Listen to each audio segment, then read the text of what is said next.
Are you a professional pillow fighter? Or a 9-to-5 low-cost time travel agent? Or maybe real estate sales on Mars is your profession? It doesn't matter. Whatever it is you do, however complex or intricate, Monday.com can help you organize, orchestrate, and make it more efficient. Monday.com is the one centralized platform for everything work-related. And with Monday.com, work is just easier.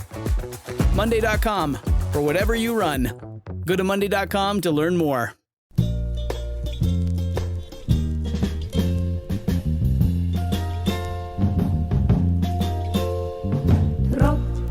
Regen auf mein Kopf.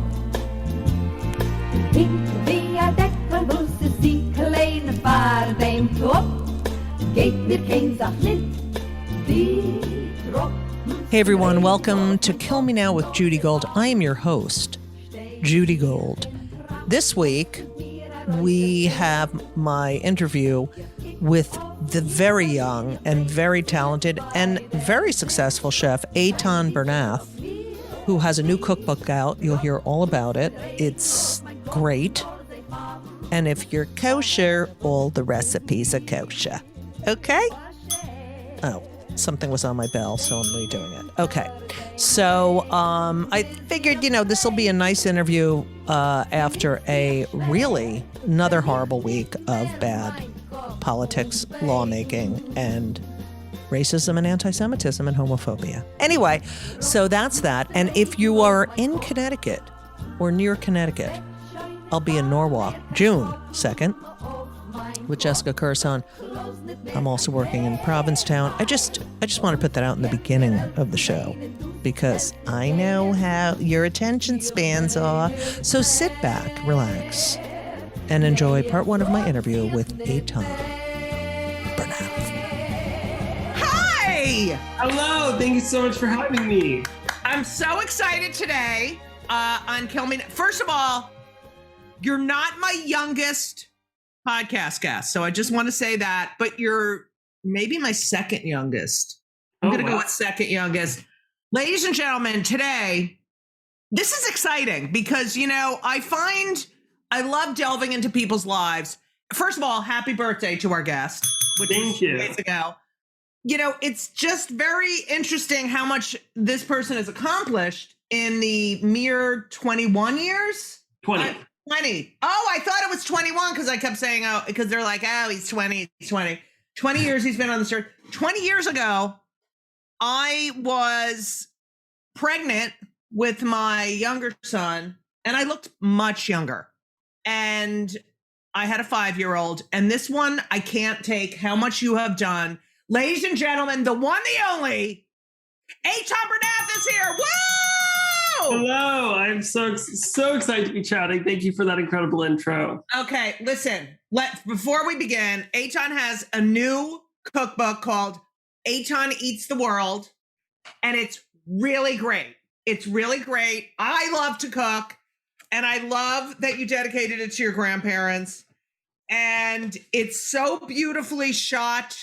The recipes are amazing. Okay, and now we will be getting into your fucking amazing life. What the fuck? Thank you. Okay, so Eitan, we have a lot in common. A, Jews.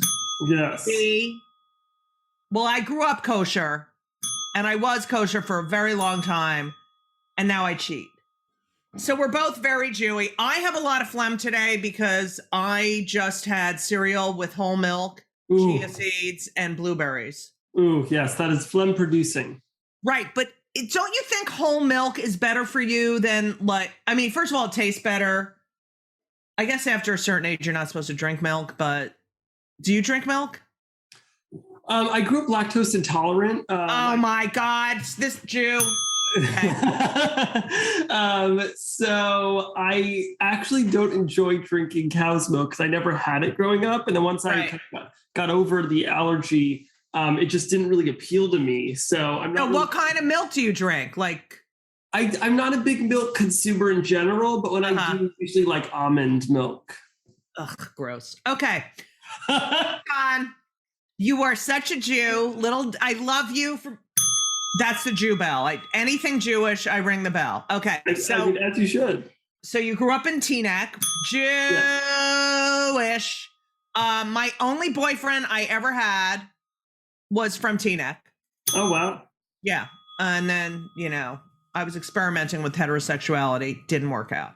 Your mother, Sabrina, your father, Jason, Juju, your brother, Yoni, who I don't know. I feel so sorry for him that he's your younger brother and has to deal with, your incredible success. It must be hard for him, don't you think?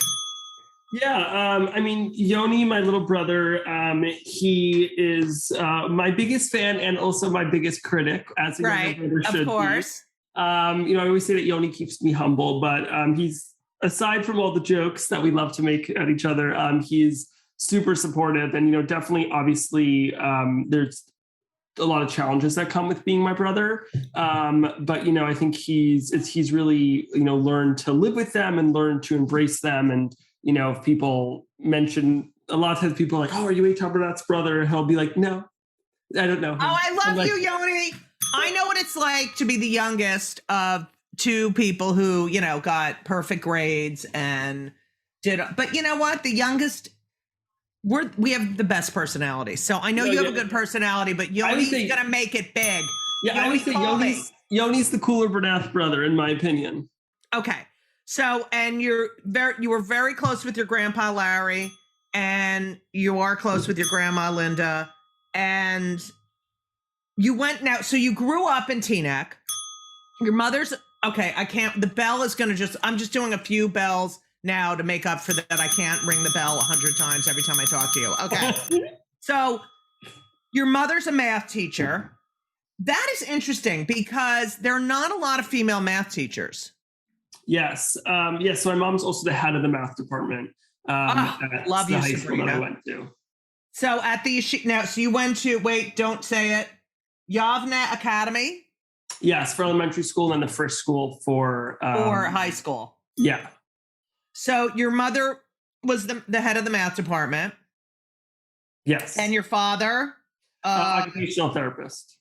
Was an OT for kids, right? Yes. Like you're already coming from Giverman family. Yes. Now, where did your grandparents grow up? Yeah. So on my dad's side of the family, my grandpa Larry and grandma Linda are both from, like, the New York area. Okay. My grandma Linda currently lives in Fair Lawn, where she lived with my grandfather, and where my dad grew up. And my mom's mom is from New York also, but they lived in Florida for a little bit. But a lot of the New York area mostly. Right. Okay. So you're East Coast Jews. Yeah, very much. As a young child, before you discovered food and cooking, what were your hobbies? What were you like? It's a good question. I was a very picky eater. I read that. Child. Yeah. I just would basically just eat carbohydrates. It was my favorite food group. And honestly, still is, but I eat other things as well now. Is there anything better than a carb? No. Seriously. My profile on Twitter is I love challah. I just want you to know that. Okay. As it should be. So yes, growing up, I was very picky. I never really loved sports a lot, which most of my peers were doing. Does Yoni love sports? Honestly, not really either. Not that much. Wow. Okay. We weren't that much of a sporty family. But I really loved food. And, growing up, I would, there's so many pictures of me. A lot of my baby pictures are really me, in the fridge or in the cabinets. Right. And, I just always loved food and, watching Food Network. And I was just, I think growing up, and the bell is about to ring, growing up in a Jewish family, food is such a central part of life. And I think for me, when I look back at my life, and, it's part of what I tell in Eitan's World, I think all of the greatest memories I have are with food. Even the book's dedicated to my grandpa Larry in loving memory of him. And, I think when I look back at my memories with him, the most prominent memories are around food. And I think, for me, well, yes, it's funny if you tell my parents I was 2 years old, or a toddler to before I was a teenager. What do you call that between toddler and teenager? Child? Yes, let's do. Yeah, when I Right. was a child. So you have toddler, child, preteen. Oh, preteen. Yes, preteen. Yes, preteen is it. So yeah, and I would say during those years, I was a very picky eater. If you had told my parents I'd be working in food one day, they would not believe you. But your mother cooked, right? Your mother cooked. She was a very Jewy cook. Yeah.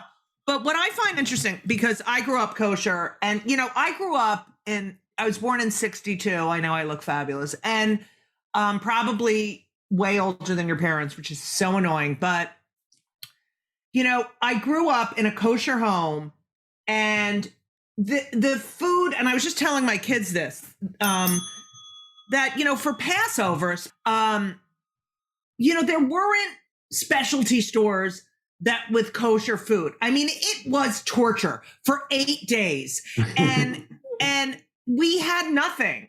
Now there's all these gourmet kosher, shops. So the one thing I think also, so I grew up kosher, and then every Sunday was when we went out to dinner, and you had the same thing, that you would go out to dinner on Sundays with your family. But when your mother was cooking, and again, that whole idea of memories, like our religion is so food-based, don't you think? Yeah, we love food. Right. And even for each holiday, we have food that's either shaped for something, or we have rules about what we can and cannot eat. And a lot of our holidays most of them are around a large table with family talking and eating. So I think food and you learn about the world through food. Yes, and everyone's recipes, since we've been kicked out of every country, you get this spice from that country, and my family came through here, so there's that spice and that, right. So you're so you're going to yeshiva, correct? Yes, I went to the first school. It's a co-ed modern Orthodox yeshiva. And everyone is the same, right? Yes, everyone looks very similar. Right. Do you feel like you were, here you are, your mother, you're Jewy Jew, is growing up in that environment of like-minded and, just same sort of values and stuff. Do you think as you make your way through this huge world, do you think that you missed out on anything?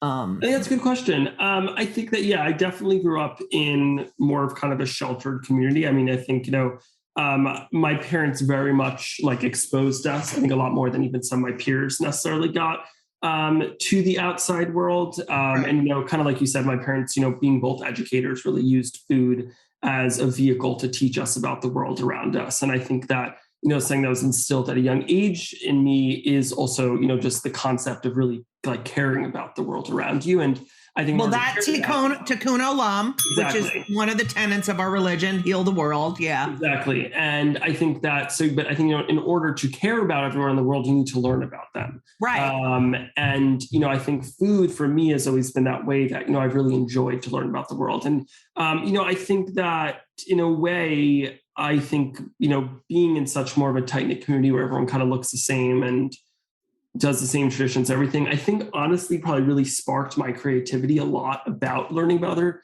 religions and cuisines and cultures. I think for me, what I loved, I would used to watch, I still do, I don't have as much time right now to do it, but I was younger, I would just watch hours and hours and hours of documentaries. Yes, I read that. Yeah, about food. I love documentaries. And, for me, I don't want to just know how to cook a dish from South India. I want to know every little why they grow those vegetables there. Right. What are the religious or cultural traditions? Why do they use these spices? Where do they get the spices from? What are their practices that they do? Who's cooking this food? Where are they cooking the food? And so for me, I think honestly, growing up in a community where it's okay, everyone kind of looks the same. I did up until where I lived was a little bit further off from where most people lived. And I actually grew up on a block with a lot of Indian and Pakistani families. And actually my closest friend my whole life, who's a sister to me, is my friend Heba, who's my next door neighbor. And so I also grew up in her house a lot. She was a Muslim Indian. Oh, that's great. That's so great. And so, yeah, I think in a way, it honestly made me more curious to learn about the world around me, because I wasn't, going to like a public school where there's, people of other, races and religions and backgrounds. Everyone that went to my school, 99% of people were other Ashkenazi Jews. Right. And so I think that if anything, it kind of sparked my interest even more, because I was like, okay, like I know what everyone here's story is. And I think it made me fascinated to learn, what they do in India, what they do in Mexico, what they do in Italy. So in a way, I think sometimes if I had a more kind of normal upbringing, that I maybe wouldn't almost like been more scattered, or it would have just been less intriguing. Whereas for me, it was like, okay, I want to learn about this. Do you think you're an anomaly in that way? I don't know. I mean, I think that obviously, I think not everyone has the level of interest I do in it. Right. But yeah.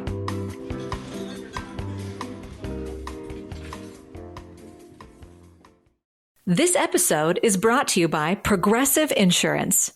You chose to hit play on this podcast today. Smart choice. Make another smart choice with Auto Quote Explorer to compare rates from multiple car insurance companies all at once. Try it at progressive.com. Progressive Casualty Insurance Company and Affiliates. Not available in all states or situations. Prices vary based on how you buy. When you talk about food, the way you're talking about food, right?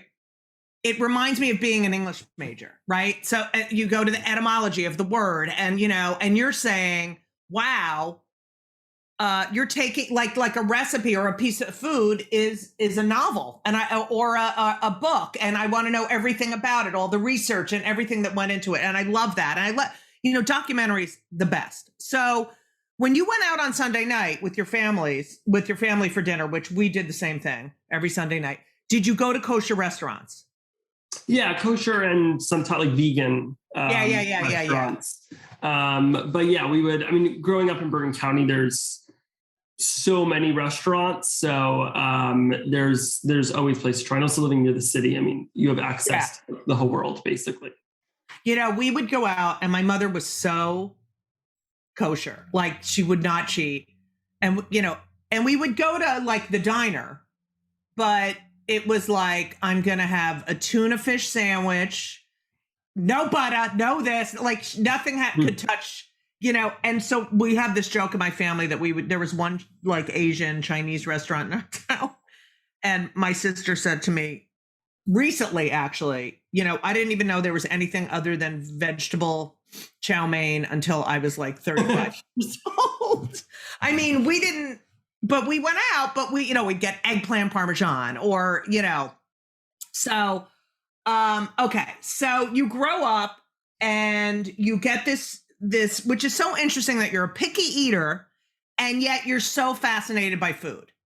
I find that trajectory so fascinating because in a way, when you were a picky eater, you were also obsessed with food in one way, and you sort of shifted it and turned it to say, hey, I gotta figure this out. Or do you know what snapped in your head where you were like, I want to try everything, or I want to, learn about everything?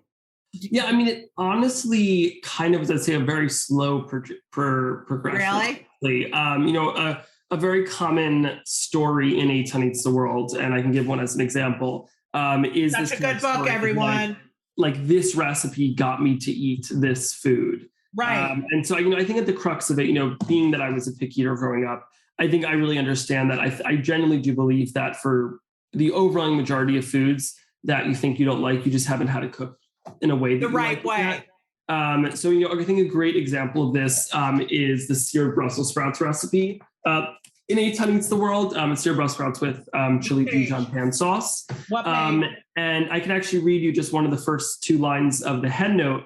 And this is honestly a very common story in the book. It says, I have my friend Rachel Dolphy to thank for this one. After I spent a lifetime hating Brussels sprouts, Rachel cooked them for me once and my mind was blown. For the first time ever, I not only liked Brussels sprouts, I loved them. Chances are, if you're reading this book and you also think you don't like Brussels sprouts, it's because you've never had them cooked to perfection either. here and now, I'm telling you that this recipe will win over even the biggest Brussels sprout skeptics among us. And so I think that really kind of, you know what? I love that. I love think that that really speaks to my because I grew up the way I grew up. I hated Brussels sprouts because my mother did nothing with them. You know what I mean? And yeah, so that's so great. I love that because I love Brussels sprouts now, and they're very popular. They're popular. Delicious. Yeah, I think that's honestly like really, the crux of my personal culinary journey was like, I definitely started out cooking more foods that like were carb focused, right? And things that were stuff I liked. But as I was like, getting older and trying like branching out, I think part of it was that, I started my career when I was 11 years old. I know. I can't. First of all, I just want you to know that I was also on Chopped. So we're going to discuss that. Yes. But first of all, I love the story in the book about how you went to this, you love Indian food. I love Indian food too. And you went, and there was a Northern Indian restaurant, and then you went to a Southern Indian restaurant, and you're like, where's the bread? I need the bread. And you realized, because even though it's the same country, because of the agriculture, because of, what is available, they had rice. And I love that story of a little kid realizing, but no one else thinks like that at that age. You're out of your mind. You're so smart. Okay. So you're 11 years old. And I love that you often say that you're obsessive, because I am too. And I think that when you are obsessed with something, or you love something so much and you need to know everything about it, it makes you so much better at your craft. So you said that when you went out to dinner with your parents, you would order a different dish every time, or they would encourage you to order a different dish every time. Now, my kids make fun of me because we'll go to the diner and I'll ask for the menu, and they're like, Mommy, you've seen this menu 4,000 times, and you're going to take an hour to order the same thing that you order every time. I am resistant to ordering. Like if I like something, like I love tikka masala. Mm-hmm. It's in the book.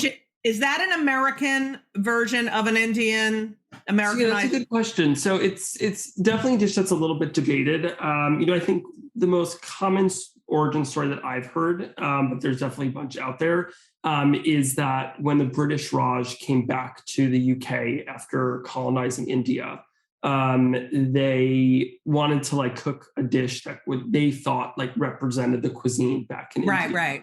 For example, like Madras curry powder, that's not Indian. That's British. The British invented that because it was I think, for a lot of Indian chefs, growing up with a bunch of my neighbors, Indian, and cooking with them, and asking them questions about like curry powder, for example, a lot of them laugh at the thought of curry powder because, anyone who cooks Indian food knows that, every single Indian dish has its own set of perfectly curated spices. Right. So the thought that one spice can encompass a whole cuisine is honestly almost offensive for a lot of cooks. But, I think kind of like the curry powder story, it was a dish, it really is kind of a combination of chicken tikka, which is the marinated chicken, typically in yogurt. I use coconut milk. And it is super flavorful marinated chicken that is then cooked usually in a tandoor oven. So you have that really intense heat. And then it's cooked in kind of like a butter chicken sauce butter chicken in a butter tomatoey sauce, or a makhani in Hindi. And so it's kind of a combination of two dishes. So it's not super traditional Indian cuisine, but it's basically the most popular Indian, in quotes. I know, because it's so delicious and it's saucy, and we love sauce in this country. We do. And so whenever I go to an Indian restaurant, I order sag. I love sag paneer, yeah. Yeah, so we call it saggy tits paneer. And I order the chicken. I order lasuni gobi. Oh, the cauliflower.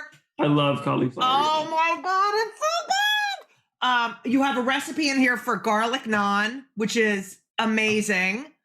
So you're 11, and so you're getting into the, your parents are encouraging you, order something new. Were you ever, when you ordered something new, were you ever like, oh shit, I should have ordered Oh yeah. I mean, I think Okay. anytime you step out of your comfort zone, you're Right. bound to not go well. But I think, I think for me, in terms of trying new foods, it's all like, you got to just try it. I think, Right. growing up, there were so many years of my life, I didn't eat all these foods that I now love. Right. And I think, we really, again, are like, oh, I don't like this food, I'm not going to eat it. And well, Right. yes, at the end of the day, like if you're spending money at a restaurant, you don't want to Yeah. like spend $20 on a dish and then be like, well, I don't like this. But I do think if you're trying in an adventurous mood, you definitely should try new foods. And I think for me, I think kind of an element that was kind of interesting is, growing up in also the public eye, I mean, by the time I was 11, already being in the public eye and starting to create content, I actually think a lot of foods I started eating because I was creating food content, and I was like, at a point, I was like, oh, I'm like running out. You have to do I this. know. I'm like, in my personal life, like being a little kid, like obviously whatever, you can even have fruits. So like, this is my job. I need to make all these recipes, and I was enjoying doing it. I was like, all right, like Eitan's time to like gear up. You think you don't like these things? Right, you gotta right, try right. them. And so honestly, I think, in a weird way, the start of my career in creating recipes and content, I've been publishing a recipe on my website every week for the past 8 years. And, I think for me, it was also almost like pushing me like, okay, got to keep trying new foods. Like, Right. I'm telling this story of growing up, and learning about the world of cooking and food And other cultures. And there's more, I'm running out of foods that I know. And I'm like, all right, I got to go to more restaurants, try more foods, research more, everything. And so it was this kind of cool thing of that, my career in the culinary space actually very much expanded my repertoire.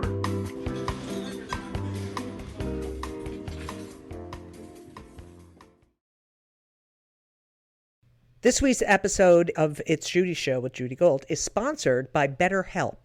And if you know me, which I think you do because you're listening to my podcast right now, you know that I am a big advocate for therapy. I think it benefits everyone. I think there's so many people who need it, who don't partake. It is so important for your emotional health and well-being.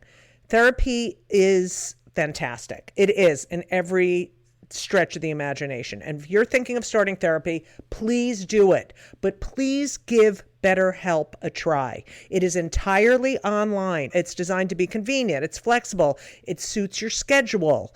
You fill out a brief questionnaire to get matched with a licensed therapist, and you can switch therapists anytime for no additional charge. I have switched therapists in my life.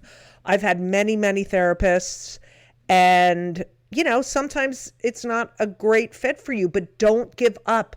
Therapy is beneficial. You can learn about yourself, you can process, and just be emotionally healthy. I'm telling you, do it. BetterHelp is great because, when I used to schlep to my therapist's office, it was so annoying. You have to do it, and you sit there and you wait, and then I'm telling you, doing it online is fantastic. And BetterHelp is amazing. I know a lot of people who've used it. So if you're thinking about therapy, go to BetterHelp.com. Let the gratitude flow. This is Gratitude Month, people. So you need to let the gratitude flow with BetterHelp. Visit BetterHelp.com/JudyGold, JudyGold, today, and you will get 10% off your first month. That's BetterHelp, HELP.com/JudyGold. You're welcome.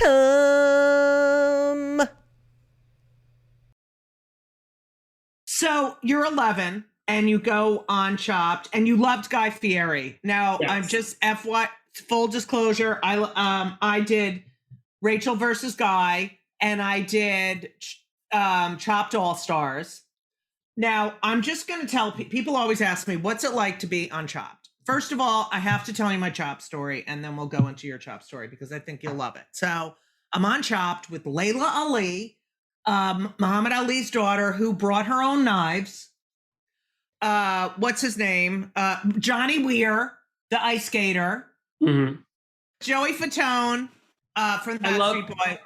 And by the way, I just want to say, like a few weeks before I went on Chopped, it was Easter Sunday, and my mother, God rest her soul, calls me from the Hebrew Home for the Aged and says to me, "Don't visit me today." I don't want you coming, which meant, please come visit me today. Yeah. And she said, I don't need you. I don't want you coming. I said, Mom, I can't come anyway. Good, because I don't want you to come. Okay. So then my neighbor comes over and annoys me. And then my kids are like, can we have eggs with avocado? And then I realized my neighbor came over and took the avocado. And I was so aggravated between my mother and my neighbor and the kids that I took the avocado that I had left and I took my knife and I went to get the pit out and I did it the wrong way. It slipped and I cut my hand. I cut a nerve. I couldn't feel anything. And I'm like, I can't feel anything. I have to go. I had to have 2 surgeries on my hand. So I had surgery and I have still to this day, it's all tingly, weird feeling in here. And I play piano, so it's really annoying. Anyway, so I had a disadvantage. Whatever. I go on Chopped and the first, now, you're on Chopped Junior. They have the basket. And so the first basket is chicken breast, vanilla cupcake, Chang, the Koreans. Gochujang, yeah. All right, of course you know how to say it. All right, and then and avocado. So I make a guacamole with the gochujang, and I marinate. I grilled the chicken breast. I seasoned it, everything. And then I was like, oh shit, I forgot about the cupcake. So I decided to make like a crust for the chicken with the cupcake. Anyway, I put it on my plate. Meanwhile, Johnny Weir, who doesn't know how to cook, doesn't even season his chicken. The plate looks gorgeous. He has a flower here. It's just beautiful. It's just like a work of art. And then Layla, and Joey owned a restaurant. It was just like ridiculous. And Layla, all right. So then how you have to stand there while they're eating it? Oh, that's the best part. Okay. It's like 3 hours. Anyway, so we're standing there and then they're like, oh, your chicken is delicious and the guacamole is delicious. But of course it looked like shit on the plate because I'm a mother of 2 young kids and I don't care what it looks like. I just plop it on the plate. So anyway, even though my food tasted good, I got cut, right? Which is the most devastating. Like, I don't think people understand. It's like someone sticking a knife in your heart. You're standing there you just want to cry. And then I have to go in the back room and like, yeah, blah, whatever. Yeah, it was really hard, blah, blah, blah. And in the next basket for the entree, it was a bunch of things. And the last thing was matzah. And I was That's anti-Semitic. I know. So obviously they thought I was matzah, by the way. They thought I was going to go to the next round. No one knew what to do. I was going to make matzah brie. I was like, oh my God, I could have made matzah brie and totally went to the dessert. But anyway, so I lost. So you went on. First of all, thank you for wearing a yarmulke on Chopped Junior. For all the Jews that are out there, you were so cute. You went on. Can you tell us about your experience? First of all, you loved Guy, right? Yes, I love Guy Fieri. I was actually on regular Chopped. It was actually before Chopped Junior existed. My episode was actually like a test run. Okay, because it says in one place I read just Chopped, and the other one said Chopped Junior. Yeah, a lot of articles always write Chopped Junior. But yeah, I mean, it was I auditioned just on a total whim. I mean, it was just fun to fill out a questionnaire about cooking. Right. I think it was actually on Yeshiva Week, which is like the break that all the Jewish schools go on. Yes. And my mom needed an activity for me. And so I filled out this like 20 question thing about cooking. Never thought I'd get on. And then I did. I too got out in the first round. So I know that feeling all too well. But isn't it the worst? Yeah, it's definitely a challenge. But I wonder what it was like for someone so young. Like for me, I'm like, oh, I've been through everything. I'm a comic. Like I'm so used to being humiliated and feeling defeated and I was like, oh, because you feel as a stand-up, you feel like you can handle anything. That's why I think Zelensky is such a hero in Ukraine. Mm-hmm. You put up with so much stuff and one of the reasons he's also brilliant, but I wonder what it's like to be disappointed like that. Is it less because you're like, I have my whole life ahead of me, or what did it feel like? Not gonna lie, it did feel like the end of the world. I remember there was a moment, it was, I don't know, where did they film Chopped when you were on? It was in a studio, but it was at that 14th Chelsea Street. Market? Yes. Great. So yeah, that's where they filmed mine also. Not gonna lie, there's a moment I remember we walked, once we were done with all the interviews and everything, where we walked out and we were like about 5 steps with my mom, 5 steps out of the door of Chelsea Market, and I collapsed on the floor sobbing. Oh, poor baby. Yeah. So, I remember then at the viewing party, I was like very much shitting myself. And yeah, it was hard, but I think that, I very quickly realized that I could turn this loss into a win. And, I would say what did your mother say to you when you were crying? Not gonna lie, I don't remember. If I can be okay, that's fine. I don't that's remember. Fine. Okay. I always joke that I have the memory of an old Jewish man already. I've had it checked out. I went to like a neurologist and everything. I just have a bad memory. Yeah. But yeah, and I think that, it sounds cheesy, but like I really am grateful that, I was able to turn this loss into like the biggest win possible. And I think that obviously, being on Chopped is not the most relatable thing on earth. Not everyone's on there, but I think, it's something that I've really tried to carry with me. And I try to, when people ask me about like what it's been like doing this, is that, like I really do believe that, and it sounds extremely cheesy and like I'm reading this off like a postcard, but like it's really not about how you fall. It's about whether or not you get back up. Absolutely. And because like if you, it sounds so cheesy always saying this, but it's so true. Like if you look at everyone who's successful, it's not the people that won hugely. It's the people or the people that never failed. It's the people that were able to get up from their fall. Right. Because you need to have that skill. You know, that's why I always think it's a curse to win The Voice. It's the people that, because then they own you and you're like, oh, and it's the other people you're like, oh my God, that person's so talented. And they get to have freedom. You have freedom. What was it like, after the Chopped was on, you go back to school? Were you worried about that at that point? Oh my God, I'm going to go back to school and everyone's going to be like, I got bullied so much growing up, and I don't know if there's bullying in yeshiva. I mean, I definitely got made fun of, I think, throughout my life. And I think kind of, when you in general in life, when you post things on social media, you're putting yourself out there, you're bound to get made fun of. But, doing that in middle school and then high school is definitely a different challenge. And so, definitely, I think I grew a thick skin very quickly, whether it was online or in school. Right, you have to. People were, obviously people were supportive, but like people were also, if I can be honest, very mean about it. Oh, please. Yeah. But I think that, for me, I grew a thick skin very quickly, which, you don't need me to tell you, is very important in this industry. Oh, you're not kidding. And I think that it was honestly a lesson that I'm really grateful that I learned at such a young age, because, especially now, in 2021, my videos reached over 300 billion. I know. Wait, not billion. Sorry. That would be crazy. That would be intergalactic. 300 million individuals across the world. And, I think the thing that I always say is the number one indicator of success in specifically entertainment, but in a lot of areas, is if people are hating on you.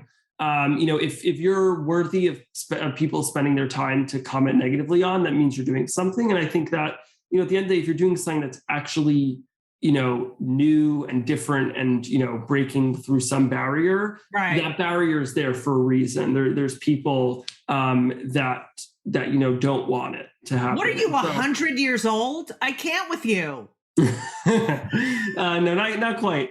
You're like a rabbi. I can't take it. Thank you. Oh, by the way, you couldn't eat the food on Chopped, right? Yes, I cannot eat the food on Chopped, and that was definitely a challenge. Yeah. Also, I faced a similar thing. So you couldn't eat the food. The kitchen isn't kosher on Chopped. I did this thing. I can't believe, well, thank God my mother's not here to hear it, but I did this thing. They asked me to be on this thing for the Food Network, which was a roast. They were like, you're going to go to the Friars Club. Gilbert was on it. Oh, it was so fun. And we're going to go to the Friars Club and all these contestants on like America's Next Best whatever had to make a roast, right? And I get there and the ingredient is pork. Ooh.